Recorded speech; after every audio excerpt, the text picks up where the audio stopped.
Lagos, as a mega city, comes with challenges, one of which is waste generation and management. The Lagos State Waste Management Authority, LAWMA, reports that over 13,000 metric tons of waste is generated daily. The next report takes a look at waste management in Lagos State, its challenges and successes. Take a look. Waste generation in Lagos State appears to be on the increase in recent times.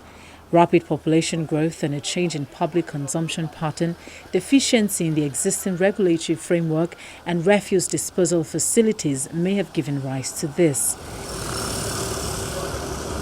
This has also increased the work done by the Lagos State Waste Management Authorities, the private sector partnership operators, as well as the highway managers. Every day, Lagosians discard tons and tons of garbage waste, from food items to non-perishables such as bottles and steel materials, leaving them to the authorities to deal with. The responsibility of moving these wastes falls on the highway managers, the private waste collectors and Lagos State Waste Management Authorities.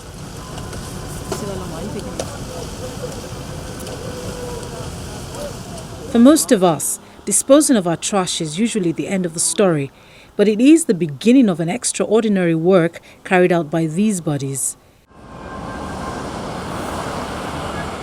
To keep the highway sparkling clean like this takes a lot of effort from highway managers, such as 25-year-old Oshole Patricia. She and her colleagues arrive at their duty posts in the wee hours of the day, defying the dangers they possibly face to keep the roads clean. Sometimes you just see a vehicle is coming like this, you'll be scared that maybe this vehicle will hit me, but by God's grace, you just thank God that nothing happened.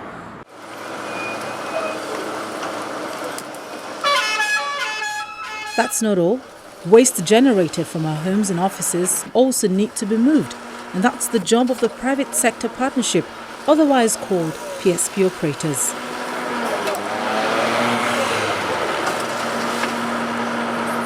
In recent times, there has been a drop in the services rendered by the waste collectors, leaving some neighborhoods and roads littered with heaps of refuse. Talking about cleanliness in Lagos, I wouldn't say Lagos is a clean state. But this does not mean the government is not doing a lot anyway. But at times we discover that even the residents are not helping matter. Like within my own area, it's allocated to a particular LAWMA franchise company. And so because it's only one company taking care of the environment, at times they are not as effective as you want them. Because they know whatever they do, you can't really go out of their own company and bring in another company to register with. So that is another area. If they can leave it free for every company, I think they'll be more effective. I think they need to be more proactive in their ways of working. If, for example, now in some area, they give more higher prices in some area, in which we normally ask as a public, what is the matter? And they tell us that sometimes it depends on the houses. It depends on how many people are living. It depends on the area. For the PSP operators, the saying that one who wears the shoes knows where it pinches is true. 2016 has been a very year of uncertainty for the PSP operator. They're living in fear of their job that they have labored for then 17 years. And because of this uncertainty of a foreign company coming to take over their job. Now, no serious investor, when you're being threatened that you're going to lose your job, will go out there and buy more trucks. However, every attempt, they're still on top of their job, because if you don't service the clients, you don't get paid. Now, no matter how much work you do, if you cannot dump that waste, you cannot be able to go back and collect more waste. And unfortunately, the current administration, from what we've been informed, had even reduced the expenditure on dump site management. So therefore, without being able to dump that waste, they cannot go back to collect more waste. But it appears those in charge have another plan.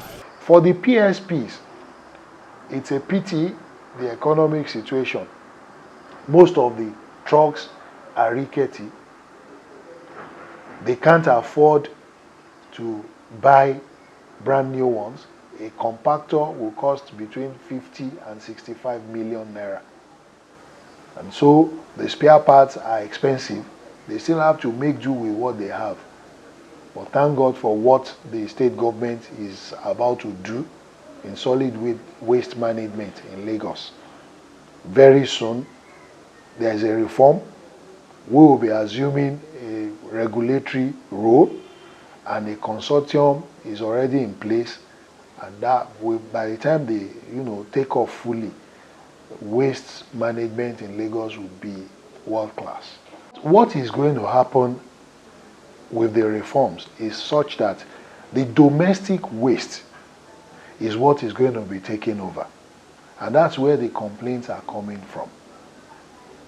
The PSP operators currently do not have the full capacity to do that. LAWMA will take sole responsibility for commercial waste. And this seemed to have the backing of the state chief executive. I don't like the way the city is. The city is dirty. But you know what? The private sector, PSP collectors, they are not having enough capacity to do it.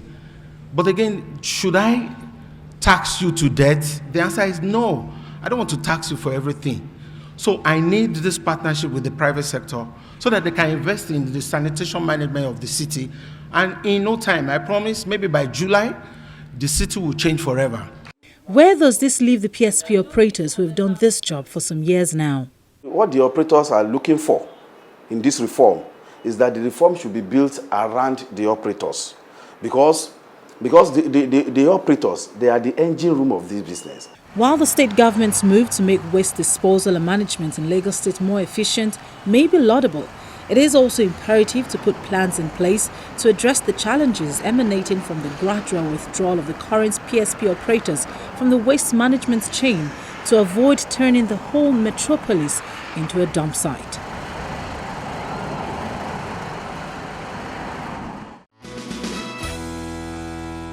Hopefully, there should be an improvement in this area. Well, thanks for being our company today.